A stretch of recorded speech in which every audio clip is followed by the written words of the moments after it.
We're standing here at the small shops that were underneath the base of Robinson's Arch over my head. In 2 Peter 3:11, there's a spiritual lesson that we can learn right here. Listen to Peter's words. He walked on these streets where I'm standing. He saw these shops, and at the end of his life he said, since all these things will be dissolved, the world, the beauty of the world, our possessions, all that we've labored for, everything we've built, even something as monumental as this. Peter continues, what manner of persons ought you to be in holy conduct and godliness? The question each of us need to ask ourselves in our lives is, we must decide whether or not, above all else, we are willing to be characterized as pilgrims and strangers in the earth.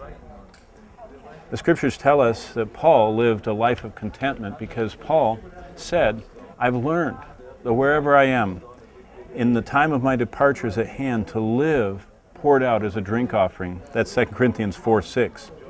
That term uses the idea of a boat shoving off. Paul compared life to being on shore and death to be shoving off a boat.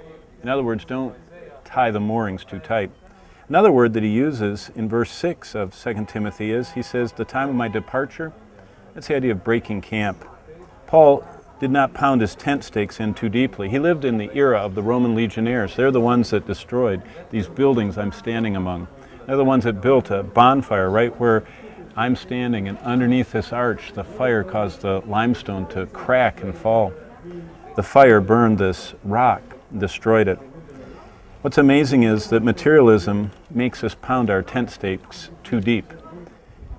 If we want to build a fireproof life, if we want something that will survive, like this Herodian bridge didn't survive, if we want a fireproof life, the scriptures say if anyone's work is burned, he will suffer loss, 1 Corinthians 3:15, but he will be saved himself, yet so as through fire. Here are the lessons that we can learn on this spot. Jesus compares our earthly life to a building. Watch what you build with. Make sure you build with what will never perish, what will never end. James continues reminding us that our life is a stewardship, and we have to live as though we are going to answer to the one who is the judge standing at the door.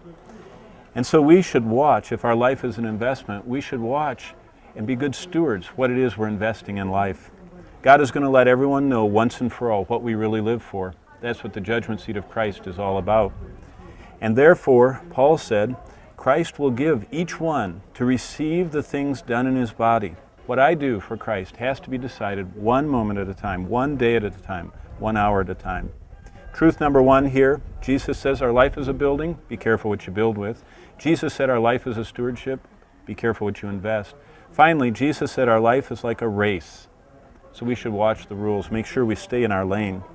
The boundaries are clear in the scriptures. We should keep our baggage at a minimum. We should stay within the lines and follow the rules. That's what the scriptures tell us. In fact, the book of Hebrews ends with these words. Since we are surrounded by so great a cloud of witnesses, let us lay aside every weight and the sin that so easily ensnares us, and let us run with endurance the race set before us, looking unto Jesus. I wonder, are you running the race? Are you making the investments? Are you realizing that life is like building a building? Are you building fireproof? There's a hymn I think of right here on this spot. It was written as a decision to be made for each believer. Here are the words. All to Jesus I surrender, all to him I freely give. I will ever love and trust him, and in his presence daily live. Right here where the Christians of the first century saw the destruction of all that was special in the Herodian times, we're reminded that if we build with fireproof materials, what we have will never be lost. Jim Elliot put it best. He said, he is no fool who gives what he cannot keep, our life, our time, our treasures, to gain what we can never lose. I hope that you will live a life surrendered to Jesus Christ.